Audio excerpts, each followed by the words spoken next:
Hello, it's Tuesday the 10th of August and 2021, and I'm going to talk to you about owning and starting off with a drone. Now, the only drone I've got is the Mavic Mini, so that's the one I'm going to be talking about relative to being in England as well. Okay, right.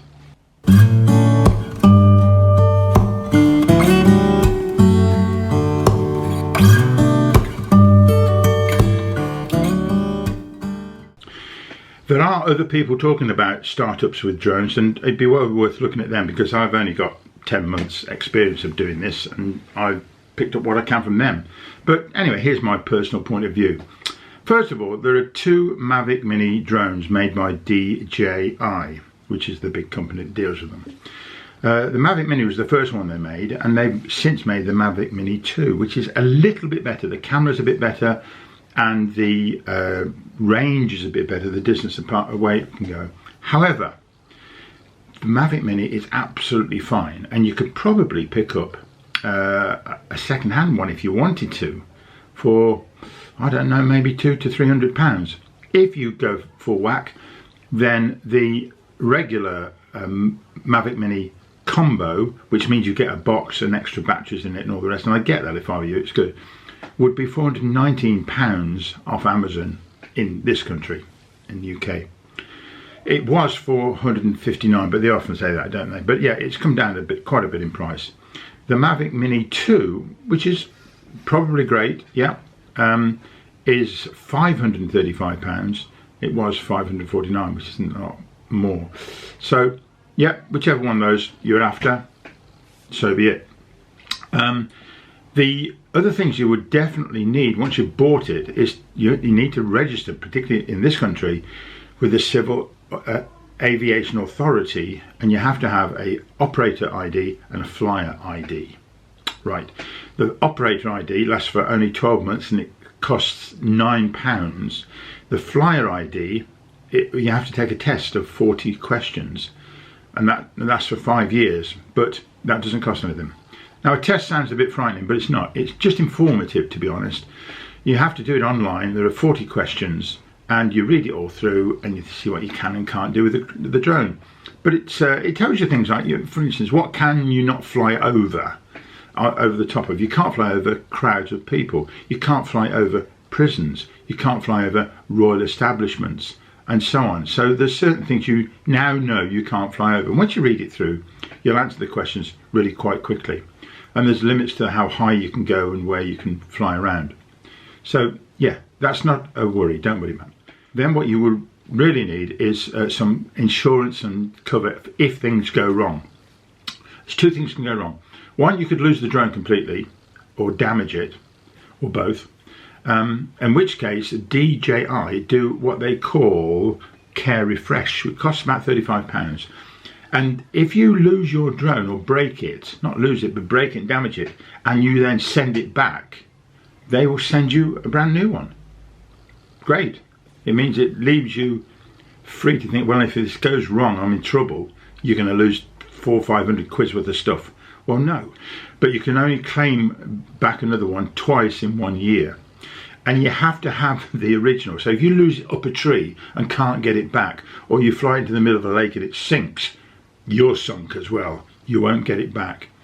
So you have to make sure that you can retrieve it. So put all your information and a phone number on. Even on my drone, I put reward offered if somebody does find it and they get it back to me. It would all help. Actually, the drone itself and the controller, it will locate where the drone is. If it comes down in a field miles away and you don't know where it is, you can look on the map to see where it's gone down, and then it will start to make a noise and flash a light. So everything's there to help you to get it back if you do get in that bit of a pickle. The other thing is insurance, public liability insurance, in case you damage something or some property or a person, which you don't want to, or an animal in fact. So Covered Drone are the people who will do this for you. They will actually also insure you losing the thing altogether. You have to look closely into it to see what their deal is. That might cost up to about £50, but I think to have a cover for damage to other things is pretty important. My biggest worry is dogs. I often fly in an area where the dog, you'll see later on when we go outside, if you're flying near dogs, they can jump up at the drone if you're careless and let that happen. And if those 4 blades whizzing around, snapping at a dog's mouth, the vet bills could be horrendous. So you don't want that to happen. And if it does, you're covered at least. So it's well worth doing that. So not only cover for the drone getting damaged and needed to be sent back, but also public liability insurance is good. Okay, so that's flyer ID with the civil authority, the operator ID, and insurance for the drone losing itself or damaging somebody else. Okay, shall we go and fly the damn thing? Now we've got all this stuff out of the way, let's go and fly. You've done all your admin, sorted all that out, you've got your insurance and your license, you've taken all the tests, you know what you should be doing. All you need now is take this out and get on with it. Yes, but I'm just going through the thought process of as I've come out here. There's a couple of things I've been thinking about. I've come to this field. It's 11 acres. It's a sports field and there's no soccer markings out at the moment because it's August. There is a little training group over there with the little kiddies on. They look to be about 9 or 10 year olds and there's about 20 of them. I'm keeping about 200 meters away from them. There are dog walkers, there's a chap here, look, but they tend to go around the outside, which is fine, so I'll keep an eye on that. Make sure that they are not going to interfere. The dogs are always inquisitive, they always come running up. It's one of the reasons I've stated that I have the insurance, because if those spinning props, 4 of them, end up going near a dog's nose, the vet bills could be phenomenal. So I'm ready for that. Not that it's ever going to happen. Right, should we open this up and see what we've got? Well, of course you'll have opened it before to see what's in here, but I bought the combo box, which means that you get the box and you get 3 batteries and so on. I bought this wind measurer. It's only about 15 quid, and yeah, it's very useful if it's particularly windy. It's giving me an idea of what this drone might or might not manage to do, but I'm not going to use that today because I think we're fine. The wind's less than 10 miles an hour, that's fine. Right, so here's the drone, and a couple of things that I've done. One is I've stuck a strobe on the bottom, which is about another £15. Very, very useful, because when it's up and it's the same colour as the sky. Look, it's grey. The clouds here are always grey. So the little strobe light is very useful to spot it when it's flying up.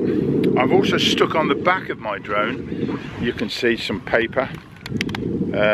Oh, by the way, the elastic band holds all the propellers in place when you're storing it, otherwise they flop about. Look, the Mavic Mini 2 has got a big strap around it, so I thought, well, let's just put an elastic band round.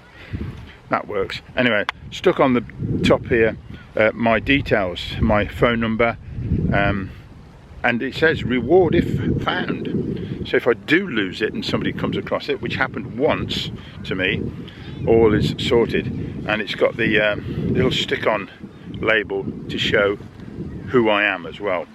So that's pretty useful. And once you've got it, of course, you've just got to open out the arms very carefully, and then I just have a double check on the propellers, make sure that they're all looking okay, not scratched or damaged in any way. There are some new ones I've got, and I haven't used them yet, so it's still going strong. The app that you use to fly it is very, very clever, and if there are things going wrong, if the propellers go too fast or something goes wrong, it will tell you. So at the moment we've been okay, not a problem. I've also got on here the camera cover, and the actual gimbal is pretty delicate and crucial, so you take the cover off and we're getting ready to go. Right, I'll take you through this as I do it. This is the controller. The 2 little antennae come up there. You can just lodge them forward if that's going to help. Then you pull out these holders to the side, take the little control sticks, screw them on, that's pretty easy. And then you do need a smartphone or similar. This is an iPhone 10. You might have a Samsung or similar, and you plug that in, and that clamps underneath so you can see what you're doing. And then you need to open up the appropriate app, which is called DJI Fly, and here it is. It's got some videos on it as well, and it'll have your album on of the things that you've taken pictures of.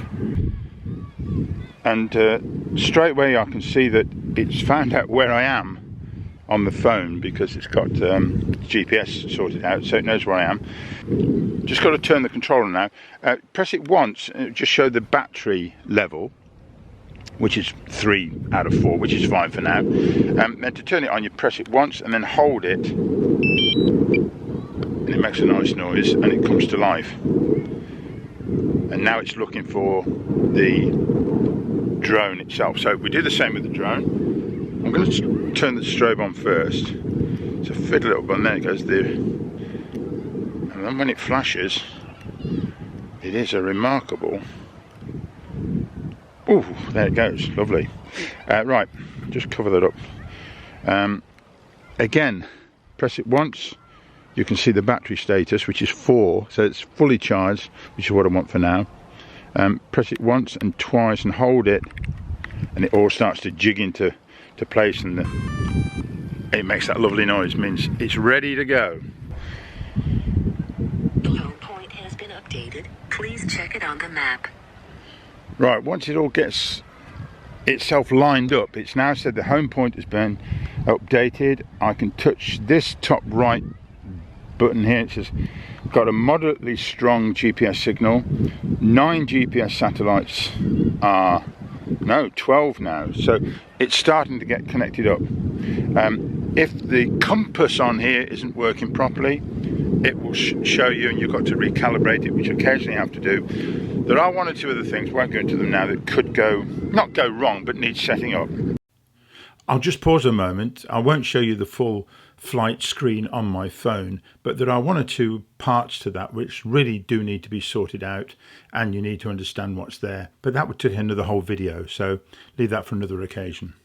Right, you'll notice that on the floor here I've got a mat. I've pinched it out of the car, to be honest, but I usually use a doormat as well.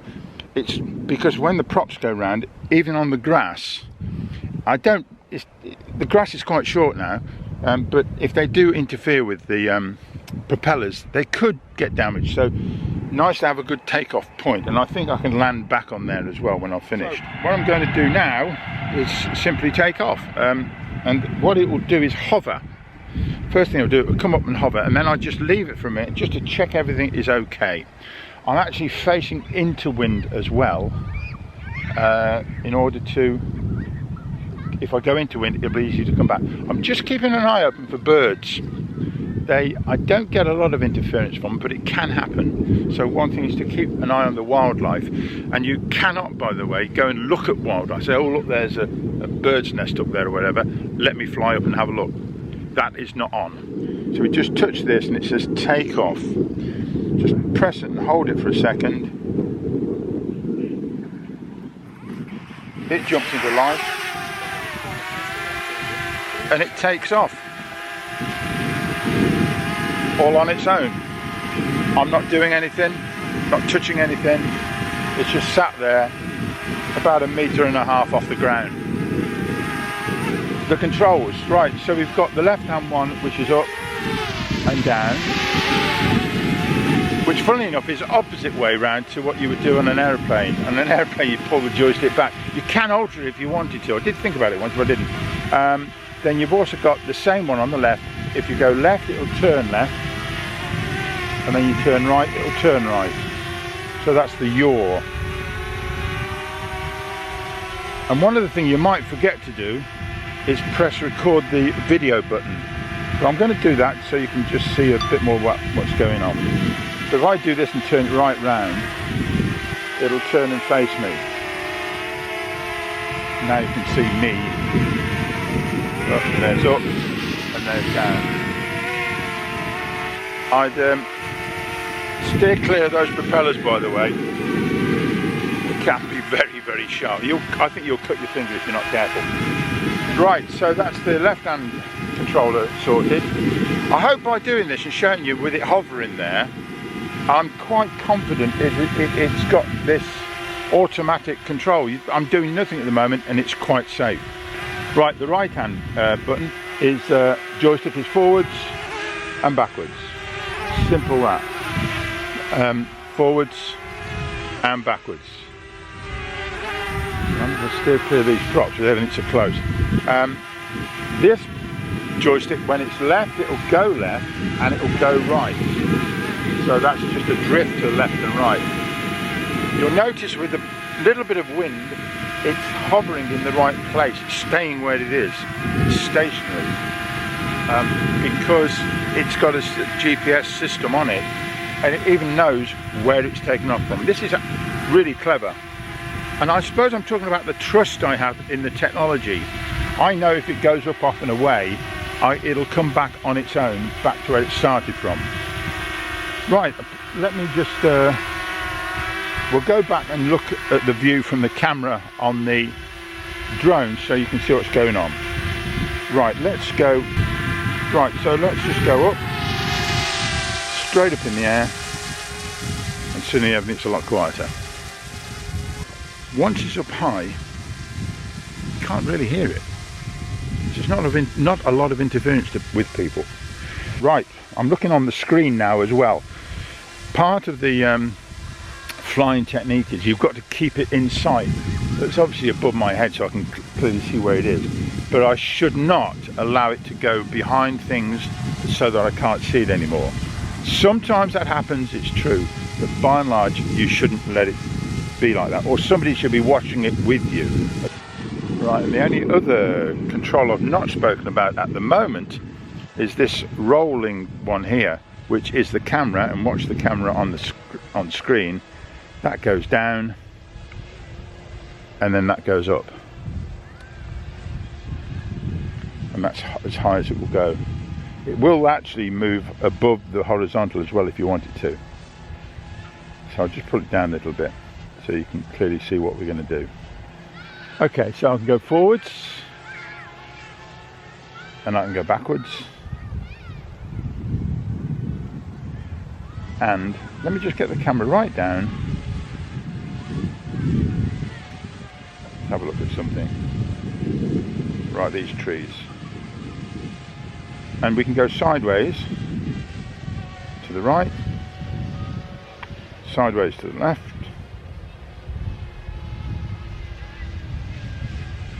or I can turn it round like it's turning on its heels. This is to the right, all the way around. I can watch it go round. Right, the other interesting function that it has, which I won't actually go through, but it's a matter of the return to home. It knows where the takeoff point is, and if I press return to home, which is either this button at the top or the button at the side here, let me just show you here now, do it. Right, return to home or land, return to home, press that, and the drone's now moving on its own. It's going high up to 40 meters because that's what I've set it to, and then it will come over the top of where it took off. This is clever, and then it'll come down and land. You can see from the, I'll just put the camera right down so you can see what it's doing. There I am. Landing. And it's now coming back down to land where we started from. Here it comes, and it's about a yard up. The one good way of sorting this out is to turn it so it's backwards to you, then all the controls seem to be the right direction. Let's see if I can do this. See if I can land it on the map and not have whoops, not have the props hit the grass.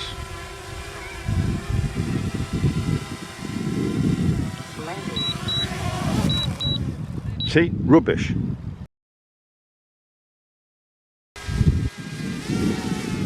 Right, the other interesting point is that I'm just moving it right about the way. There's a chap with the dog. There's 3 dogs coming, so I'm to get the drone up to 40 meters, 50 meters up in the air. So they really are not being interfered with. They will hardly know it's here. There's 3 gears, if you like, on this. Sports mode, which is fastest. Then there's P, I forgot what P means, which is middling, and then there's C, which is cinematic, which is really quite slow. So all the movements on the control, the camera, and the controls up and down, left and right and so on, are slowed down, and that's one of the safest ones to use. The sports mode is pretty quick, and you've got to be very careful using that. Right, now to turn it off, press and hold, and then everything's dead on it. That's good. So fold that up and put it away and put the cover back over the gimbal, and likewise with the controller, press and hold, and it turns itself off. We then obviously go through the reverse process, take the phone out, put that back in my pocket, and then this, the controller, will just undo the 2 controllers and joysticks, pop them on there, and then fold everything back like that, and then go back where you started from. Now, of course, if you are flying on a smooth surface, not on the grass, you don't even need the mat. So this is an added extra, particularly useful for taking off from. You can catch it as it comes down. I've done this a few times, and on one occasion it snipped my fingernail. It actually cut it. So I'm a bit cagey about that. The drone has underneath, it has sensors, so it doesn't hit the ground. The Mavic one has only got one set of sensors, and that's the ones underneath. More complex drones have them to the side and up, back and front and so on, so they don't hit things. And they're usually pretty good. But this one's only got ones underneath. So when you put your hand underneath, the drone naturally just sort of rises above, so it's difficult to judge how to grab hold of it. But you can grab it in the air if you're careful. But I don't do that anymore. Otherwise, that's all you need to come out with, is this little box, and you're away. And your phone, of course. You just got to double check on the other app that I've got, which is called Drone Assist, that you are in a place that you can fly. Because if you're near an airport or other restricted areas, you'll find that it will be illegal to fly there. And you could go to prison, so watch it. The other thing is, you've got to be very, very careful of all the other people. So, as I've seen dog walkers around, when they're close-ish, only about 50 yards away, I sent the drone right up in the air, 50, 60 meters up, so it's out of the way, and they didn't even know it was there. And I waited till they've gone before I brought it down. Well, there's a lot there actually in just the introduction, but I think the final message I want to give is that I trust it. I trust the technology, I trust the sat-nav, I trust the GPS system, I trust the control on it, I trust its ability to come back. I've had it about 10 months now, and the more you use it, the more you learn. I'm still learning, but it is very, very useful, terrifically exciting. The footage you can get is fantastic, very impressive. So yeah, Mavic Mini 1. You're probably going to get Mavic Mini 2 actually. It's a bit more expensive, but it's a slightly upgraded one. It's got a better camera and a slightly further range, which doesn't bother me too much. The range on this is great, and the camera is fantastic. Whew, okay, thanks a lot for watching, and I'll see you next time. Bye bye.